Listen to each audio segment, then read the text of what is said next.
মানে সোনা, হাটক মানে সোনা। হ্যাঁ, তাহলে এ জগতে এমন কোনো বস্তু পাওয়া গেল না যার সঙ্গে আমার মহাপ্রভুর তুলনা করা যায়। হরি বল। বেছে বেছে একটি বস্তু পাওয়া গেল মা, সেটা হলো এই সোনা। কিন্তু মহাজন বলছে দেখো দেখো, এই জাগতিক জগতের সোনা আর আমার গৌর সোনা, এই দুই সোনার মধ্যে কিন্তু মা অনেক পার্থক্য। যদি বলো কি পার্থক্য মা? দেখো, এই জাগতিক জগতের সোনা যদি আমরা একবার দেখি মা, দ্বিতীয়বার সেটা দেখবার জন্য আর আমাদের মনে লালসা আসে? হরি বল। ধরো আমার স্বামী আমাকে ভালোবেসে একটা গলার হার তৈরি করে এনে দিল, এখন এই হারটা প্রথমবার যে আনন্দের সহিত আমি পরবো মা, তা দ্বিতীয়বার কি ওই একই আনন্দ মনে থাকবে আমার? থাকবে না। এই জাগতিক জগতের সোনা যদি কারোর ঘরে বেশি পরিমাণে থাকে মা, তার ঘরে তার মনের ভেতরে লোভ আসে, লালসা আসে, অহংকার আসে। তাই তো মা, সোনা দেখবে এমনই বস্তু যা অঙ্গে দিলে মনের ভেতরে একটা অহংকার কাজ করবে। কিন্তু মহাজন বলল না, এই জাগতিক জগতের সোনা আর আমার গৌর সোনা, এই জগতে যদি গৌর সোনা একবার কেউ দর্শন করে,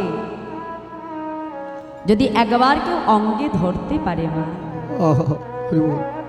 এই জগতে যদি কেউ একবার আমার গৌর সোনাকে ভালোবাসতে পারে, ভালোবাসতে পারে, তাহলে এই জাগতিক জগতের সোনা আর আমার গৌর সোনাকে যদি কেউ ভালোবেসে ফেলে মা, তবে তার দশাটা কি হয় জানো মা? এ ছাড় সংসারে সে আর থাকতে পারে না। তাই গৌর হরি বল।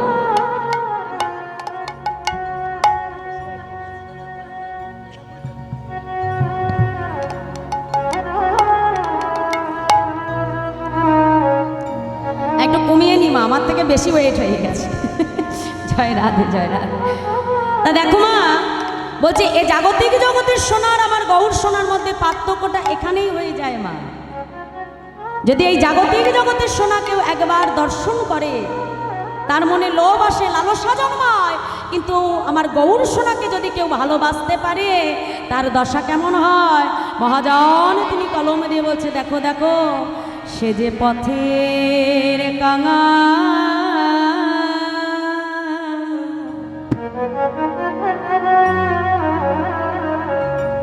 কাঙাল হয়ে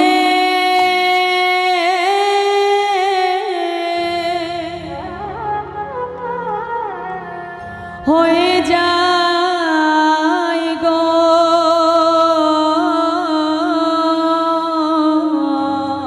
সে যে পথের কাঙাল,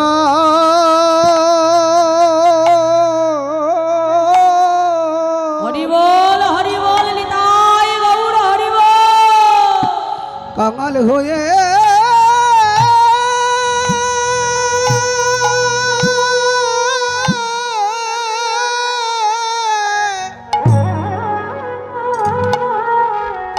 পথের কাঙাল,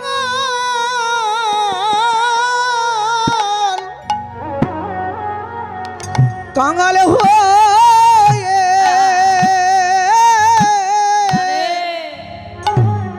হয়ে যায় গো,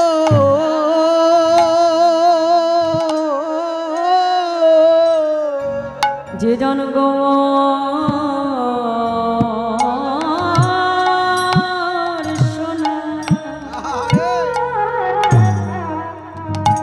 ভালোবাসতে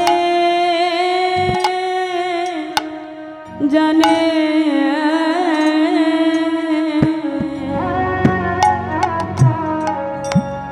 সে যে পথের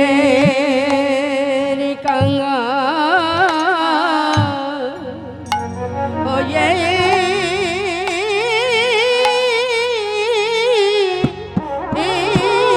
যায় রে, যেজন গৌর সোনা ভালো,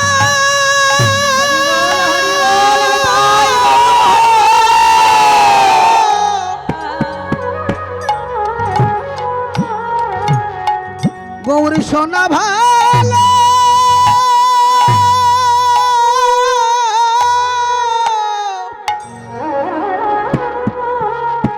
যেজন বাসিতে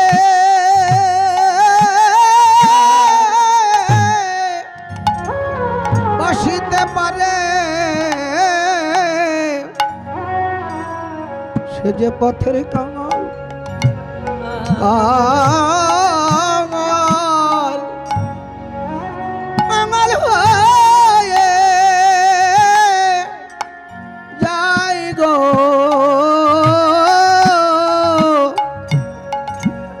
অগর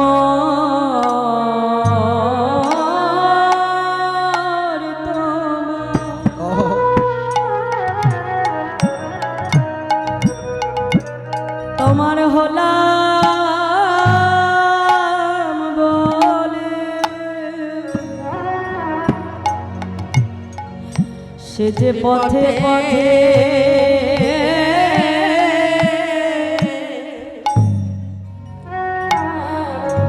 পথে কেঁদে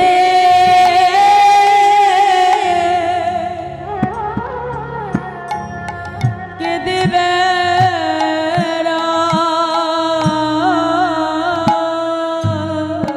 তার ছাড়ে ঘর ভালো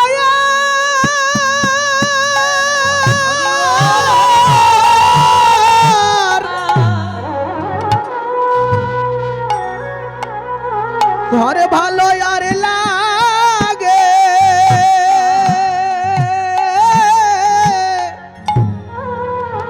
ও তারে লাগে না গো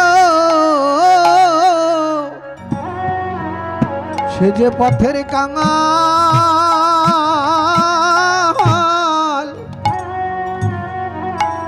কাঙাল হয়ে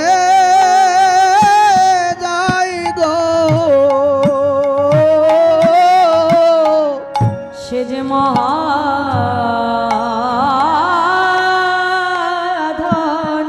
হরি বল হরি বল ধনী হয়ে সে যে পথে পথে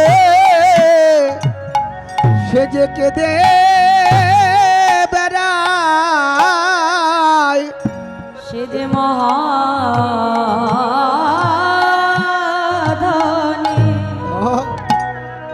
ধনী হয়ে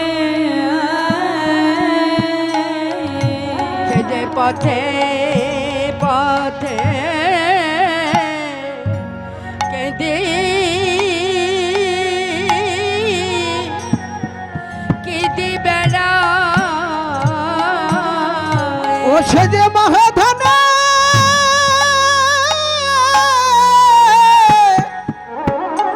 মহাধনে ধনী হয়ে সে যে পথের কাঙাল হয়ে যাই গো পথে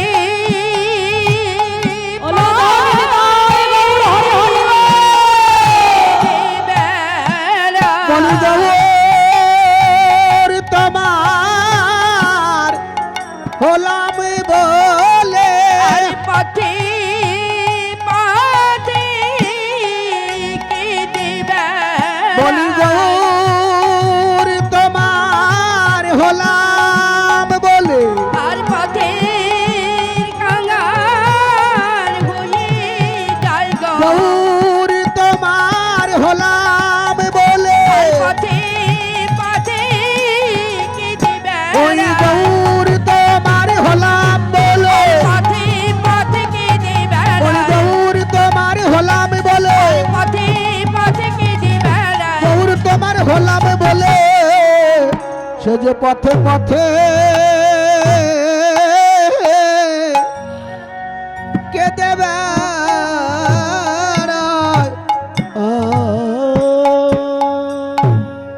তাহলে জগতে যেজন গৌর সোনা ভালোবাসতে পারে মা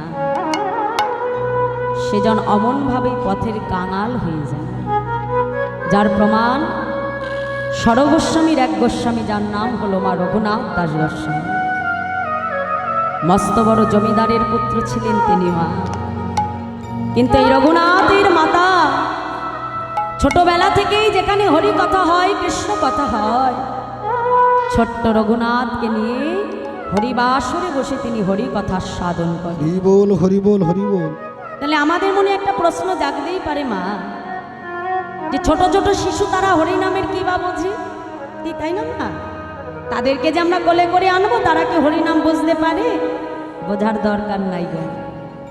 যেমন আগুনের একটা কার্য ক্ষমতা আছে, আগুনের একটা ক্রিয়া বা ক্ষমতাই হলো দাহিকা শক্তি। মানে আগুনে তুমি বুঝেই হাত দাও আর না বুঝেই হাত দাও, শিশুই দিক বা বৃদ্ধই দিক, আগুন তার ক্রিয়া করবে, তার হাত সে পুড়াবে।